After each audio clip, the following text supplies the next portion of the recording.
Está começando agora para você, amigo e seguidor, mais um Consciência Lateral na sua tela. E se você gosta de literatura, história, filosofia, você está no lugar certo. Estamos hoje na Barra da Tijuca, aqui em cima desse hotel, vivendo um momento de quarentena. E para essa quarentena eu vou te apresentar o nosso conteúdo, o nosso principal personagem, Nicolau Maquiavel, escrevendo para o Príncipe. Fique conosco. E aí, pessoal, sejam muito bem-vindos ao Consciência Lateral. Para amigos e seguidores, nós estamos aqui para poder apresentar mais uma das nossas ideias e do que a gente está pesquisando, do que nós estamos conversando no momento. Eu sei que está muito tempo, sem a gente fazer algum conteúdo, mas o trabalho e a correria realmente tem nos atrapalhado bastante. Hoje eu estou aqui na Barra da Tijuca, estou no hotel preparando, preso dentro de um quarto numa quarentena para poder fazer um serviço a bordo de um navio. Então é necessário passar por esse procedimento e essa é a oportunidade de poder conversar e falar um pouquinho sobre o que nós estamos aqui desenvolvendo no nosso pensamento. O que é a consciência lateral? Talvez você esteja inserido hoje num ambiente onde você só dá atenção para determinadas questões que fazem parte da sua vida. Por exemplo, talvez você faz parte está no meio cristão, talvez você está envolvido num meio de estudo, você é um acadêmico, está só focado ali, talvez você nunca abriu a sua consciência, você nunca olhou para as suas bases laterais para ver o que está ao seu redor. Então tem muita coisa para quem é cristão, no caso eu sou cristão, e quando eu olho para o lado, eu vejo outras culturas, hoje no tempo moderno, conversando sobre assuntos que eu deveria também conversar e desenvolver uma opinião sobre aquilo, você entende? Mas muitas das vezes você não tem uma opinião formada sobre determinado assunto. Aí você diz assim, mas eu não dou muita atenção, eu não tenho muito interesse por isso ou por aquilo outro, mas deveria ter porque isso faz parte da sua vida, ainda que não seja a sua centralidade. Você está vivendo lateralmente junto com outras pessoas, com outras culturas, com outras ideias. E se você é um acadêmico, você deveria desenvolver pensamentos que estão ao seu redor também, pelo menos para ter uma opinião formada sobre aquilo.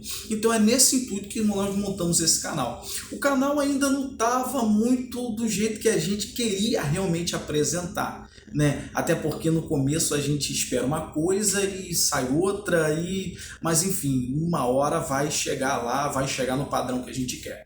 Bom, hoje nós viemos aqui apresentar um assunto interessante, que talvez você já tenha passado no ensino médio, talvez você tenha lido por prazer. Eu sei que é uma literatura maravilhosa, é Nicolau Maquiavel.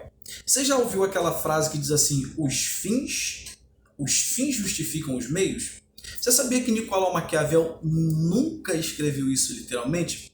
Mas a sua obra, num contexto geral, traz essa ideologia de que o que você precisa fazer, o que você for necessário fazer para manter o poder, para administrar-se no poder, ainda que mentir, ainda que executar, ainda que tiver que ser duro ou até um cafajeste, faça, mas se mantenha no poder. Essa ideia, no tempo de Nicolau Maquiavel, que viveu em Florença, ele viveu no século XV para o século XVI, foi o conselheiro, vamos dizer assim, de Lourenço de Médici. Se você pesquisar bem, a família Médici era uma família muito importante e influente na Itália nessa época. Lembrando que a Itália dessa época, nesse contexto histórico, não estava se tratando dessa Itália, uma Itália como Estado, com as suas leis formadas, com as suas ideias políticas. É uma Itália de províncias ainda, muitas coisas iriam acontecer na história da Itália. Mas é nesse contexto em que Nicolau Maquiavel escreve esse livro para que o leitor, que é o príncipe, ele venha de manter a lucidez quanto estiver no poder e não permitir que os seus ideais sejam atrapalhados. Nicolau Maquiavel ele teve essa nuance de olhar para trás estudar a história como um todo. E teve essa oportunidade porque foi exilado, né? Quando a família Médici, a primeira família Médici que estava no poder na sua época, ela sai, dá lugar a um outro regime político, a uma outra ideia de um outro rei, e ele é exilado e ele passa bastante tempo no seu exílio pesquisando, estudando, analisando a melhor forma que ele poderia contribuir com seus estudos. Ele olha para Alexandre o Grande, ele olha para as figuras gregas, os imperadores, os governantes que vieram antes dele, e faz uma análise geral de qual seria a melhor forma daquele que exerce um cargo importante de governo, ele se manter no poder, ele governar bem o seu povo, ser temido, né? Ele chega a dizer de seguinte forma, ser temido e honrado, né? E amado, vamos dizer, ser temido e amado, são duas coisas maravilhosas.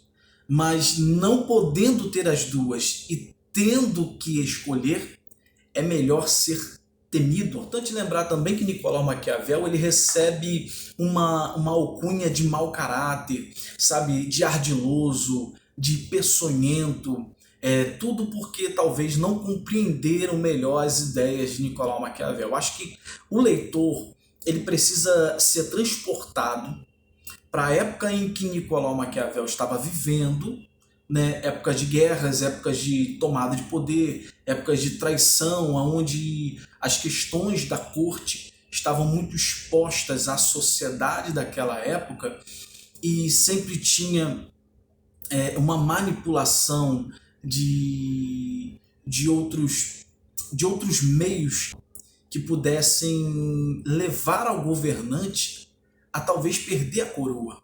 Quem sabe uma traição, um golpe de Estado, quem sabe um chanceler, uma pessoa com uma notoriedade, sabe, no meio do povo, viesse de fazer um motim, se juntar, e talvez até mesmo uma guerra civil pudesse se estourar ali e depor, né, aquele rei. Então era muito preciso fazer uma política. Então você vai perceber que Nicolau Maquiavel é considerado pelos acadêmicos o pai da política moderna. Que ele vai ser o primeiro a tratar por essas questões de liderar o povo, usar o meio em que você está vivendo ao seu favor. Nicolau Maquiavel vai falar sobre sorte e sobre fortuna. Por exemplo, esses conceitos eles não são usados como é usado no tempo de hoje na nossa sociedade. Um exemplo disso é que a fortuna em si não é uma fortuna de dinheiro, de ganância, mas sim fortuna como a deusa grega Fortuna, que é a prosperidade.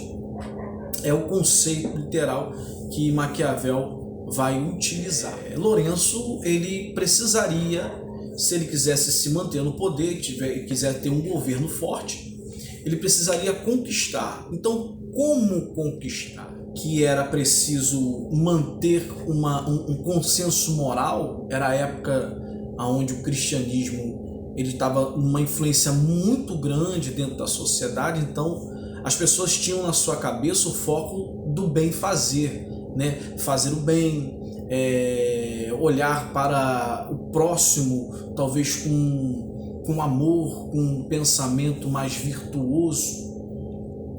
Então, Maquiavel ele pensa, o governante, para que ele se mantenha no poder e ele conquiste todas as oportunidades, ele vai precisar de ter virtude, né? E não é uma virtude no sentido de caráter elevado, o altruísmo ou alguma força sobrenatural.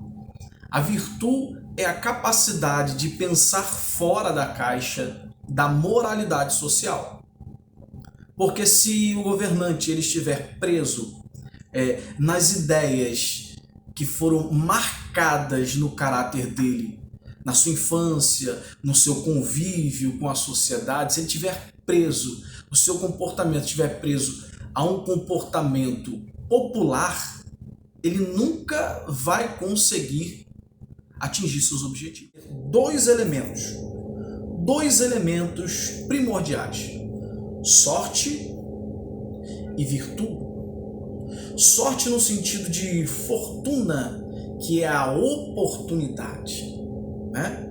E virtude, que é esse pensamento elevado acima dos homens mortais naturais.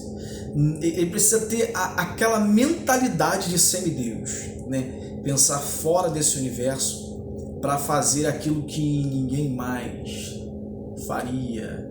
Então ele precisa ter oportunidade e ele precisa ter também qualidade. Isso entra no contexto de qualidade. Muitos até o tempo de hoje fazem leitura do livro de Nicolau Maquiavel para usar de certa malícia. Lembrando que Nicolau Maquiavel ele não escreve somente O Príncipe, ele também escreve um livro famoso chamado, se eu não me engano, Mandrágora. Então vai difundir essa ideologia e esse pensamento de Nicolau Maquiavel. O que for preciso fazer para se manter no poder e conquistar, faça. Se for preciso ser um mau caráter, faça. Não, mas a época nos manda fazer o bem. A virtude do homem é viver bem com o seu semelhante. Para Maquiavel isso é pura balela. E por ele ser o pai da política moderna, você percebe como que a nossa sociedade tem sido envenenada, né? Vamos dizer assim, nossos famosos políticos têm dado um banho de maquiavelismo dentro do... Enquanto naquela época a Igreja Católica ela procurava a hegemonia através dos meios de fé, havia sempre uma controvérsia, na verdade, quem exercia o real poder, né? Você percebe que em várias partes da história a coroa, a monarquia entra em contradição, controvérsias com a Igreja Católica, e tinha sempre que manter um equilíbrio, porque a relação de fé e sociedade era muito difundido, sabe? Estava muito presente ali como um domínio. Então, na ideia de Maquiavel, ele precisaria sempre manter o poder, o príncipe, né, deveria manter esse poder e nunca cultivar o ódio dos seus súditos, porque isso, consequentemente, o provocaria numa queda do reinado. Então ele precisaria manter esse senso político, fazer parecer que ele honra e respeita essas ideias sociais e também a religião, mas na verdade estar sempre focado no seu objetivo, ainda que para isso ele precisaria agir independente da religião. Então esse foi mais um Consciência Lateral, nossa forma aqui de apresentar essa obra, né, que se você gosta de literatura, você precisa conhecer esse livro, você precisa conhecer a obra de Nicolau. Busque um conteúdo, e é um conteúdo acessível, é muito barato, em qualquer livraria você consegue. Hoje em dia temos livros de Nicolau Maquiavel até comentado, se eu não me engano até por Olavo de Carvalho tem um livro que fala sobre Nicolau Maquiavel, traz uma ideia mais aprofundada. Aqui você está tendo assim, um contato com esse livro, com essa literatura, e que você através disso aqui possa se aprofundar. Então, boa sorte para amigos e seguidores, Consciência Lateral, e até a próxima. Valeu!